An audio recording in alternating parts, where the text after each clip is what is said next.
Breaking news just in relation to, frankly, what we were hanging the show on anyway, actually, which is this suspected firebombing of the Border Force Immigration Detention Centre in Dover on Sunday. It's opened up a whole can of worms, this, hasn't it? Clearly, the actions taking place there were ridiculous, the actions of a dangerous lunatic, some people would say. But is it a wider picture? A lot of people maybe perhaps fed up with the situation that's been going on. Of course, that doesn't justify anything that's gone on, but it opens up again what's been going on with Suella Braverman. When is she going to get a grip with what's been happening in the Channel? How can she get a grip with what's been happening in the Channel? And even the wider picture on the basis of that as well. What can we do? Does charity start at home when it comes to housing some of these people? Migrant detention centres almost spilling over. We've got hotels being commandeered, private hotel rooms being used, private rental stock in local authorities being used. We've got social housing being used, talk of tent cities in a park near you being used. Is Britain full? Should charity start at home? We've got homeless veterans, we've got homeless women.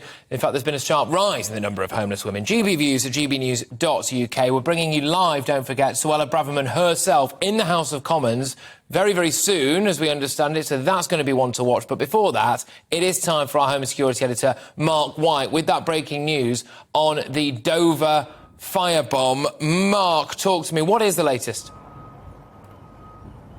Well, Patrick, Kent Police now confirming that the suspect who died after this firebomb attack on the processing centre here in Dover was a 66-year-old man who lived in High Wycombe in Buckinghamshire. And as we speak, there is a police search ongoing of a property in High Wycombe linked to this man, believed to be his home address. So police officers there now conducting a search as they try to get to the bottom of the motivation for yesterday's attack. We know that it was at 11:20 in the morning when this Seat white SUV pulled up outside the main perimeter, the main gate, into the processing centre at Dover Harbour, and then the man was seen by witnesses throwing devices, improvised incendiary devices that caught fire and set fire to the perimeter fence.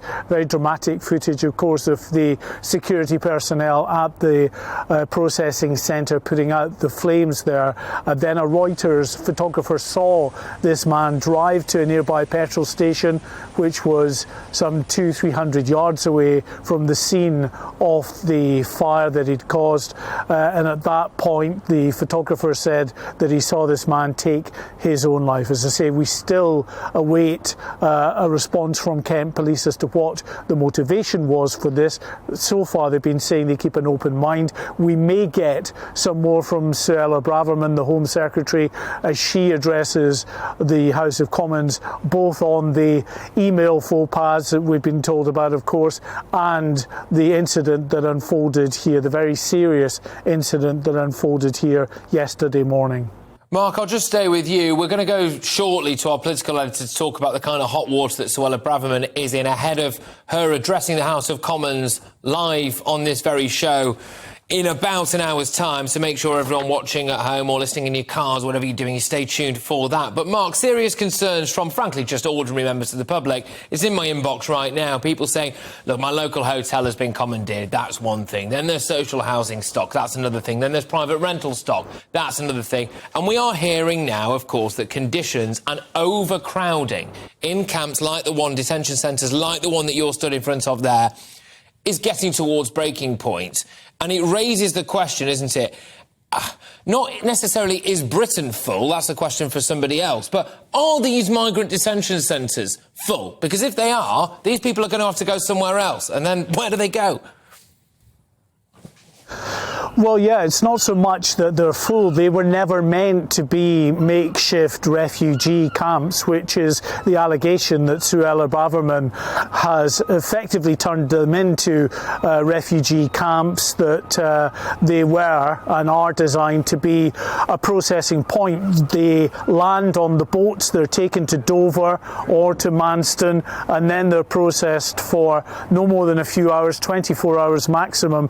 Then they're supposed to be farmed farmed out to interim accommodation. And as you say, of course, it's the hotels. And that's why, of course, we're getting emails in from all over the country, because it is affecting people in towns and cities right across this country. There is scarcely a town or a city in the UK now that will not have had a hotel commandeered by the Home Office to put these asylum seekers in, because there are 40,000 at least rooms that are being rented every single day at a cost of £7 million a day. And of course, still the boats keep coming. 1,500 people arrived over the weekend. I'm getting reports now of another boat that has been spotted in the Channel.